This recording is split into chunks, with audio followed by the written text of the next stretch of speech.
আজকের এমন একটি খবর আপনাদের শোনাবো যা শুনলে আপনাদের কারোরই ভালো লাগবে না।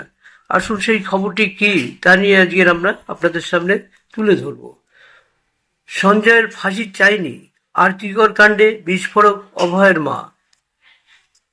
হাইকোর্টের পর্যবেক্ষণে 24 ঘন্টার মধ্যেই বিস্ফোরক অভয়ের মা।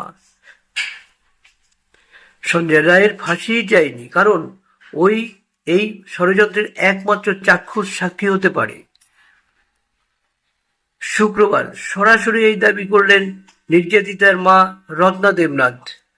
তার অভিযোগ, তাড়িঘড়ি সাজা দিয়ে মুখ বন্ধ করে দিতে চেয়েছিলেন অনেকেই, যাতে কোনোরকমভাবেই বড় চক্র সামনে না আসে। একই সঙ্গে রাজ্যের থ্রেড কালচার ও প্রভাবশালীদের ভূমিকার উপরে তোপ দাগেন তিনি। এই বক্তব্যের ঠিক আগে দিন বৃহস্পতিবার কলকাতা হাইকোর্ট সিবিআইকে প্রয়োজন হলে সাজাপ্রাপ্ত সঞ্জয় রায়কেও ফের জেরা করার অনুমতিও দেন। বিচারপতি রাজশেখর মান্থা ও বিচারপতি রায় চট্টোপাধ্যায়ের বেঞ্চ পর্যবেক্ষণে জানান, সাজাপ্রাপ্ত অনেক কিছু জানে বলেই মনে হয়, তাই তদন্তের আধুনিক পদ্ধতি ব্যবহার করা হোক। সন্দেহজনক যে কাউকেই জেরা করা যেতে পারে। পাশাপাশি পরিবারের জমা দেওয়া ডিএনএ, প্রোফাইল ও অডিও রেকর্ড খতিয়ে দেখে রিপোর্ট দিতে নির্দেশ দিয়েছেন আদালত। পরবর্তী শুনানি 12ই মে। হাইকোর্টের এই পর্যবেক্ষণের আবহে রত্না দেবনাথের বক্তব্যকে ঘিরে তদন্তের দিক দিয়ে নতুন করে জোরালো হয়েছে একাধিক প্রশ্ন।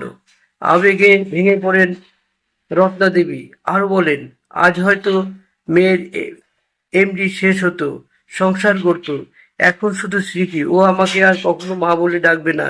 সঙ্গে তার স্পষ্ট বার্তা, আমি শুধু নিজের মেয়ের জন্য আসিনি, আগামী প্রজন্মের ন্যায় বিচারের জন্য লড়ছি। পাশাপাশি রাজ্যের থ্রেড কালচার ও প্রভাবশালীদের ভূমিকা নিয়েও তোপ দাগেন তিনি। আপনাদের কাছে প্রশ্ন, সঞ্জয় রায়ের ফাঁসি চাননি কেন রত্না দেবনাথ? অভিযোগ অনুযায়ী কার মুখ বন্ধ করতে চেয়েছিলেন? হাইকোর্টের পর্যবেক্ষণে তদন্তের কোন দিক জোরালো হয়েছে? আগামী প্রজন্মের ন্যায় বিচারের জন্য রত্না দেবী কি বার্তা দিলেন? যারা আমার এই ভিডিওটি দেখবেন বন্ধুরা, তারা এই যে প্রশ্নগুলো আপনাদের সামনে রাখলাম, এর কিন্তু আপনারা কমেন্টস করবেন। সত্যি কি ঘটেছিল, আপনারা কে কি জানেন, বা জনগণের কি বিচার, সেটা অবশ্যই আপনারা এই ভিডিওর মধ্যে কমেন্ট বক্সে জানাবেন। পাশাপাশি এটাও বলা যায় যে এই ধরনের ঘটনা আর যেন না হয়। প্রতিটি মানুষের ঘরে কিন্তু ছেলে মেয়ে রয়েছে। এটাকে যদি আমরা না থামাতে পারি, পরবর্তীকালে কিন্তু আপনার ঘরে, আমার ঘরে, সবার ঘরে এই ধরনের ঘটনা ঘটতে পারে। তাই বিচার বুদ্ধি করে এবারকার ভোট আপনারা দেবেন।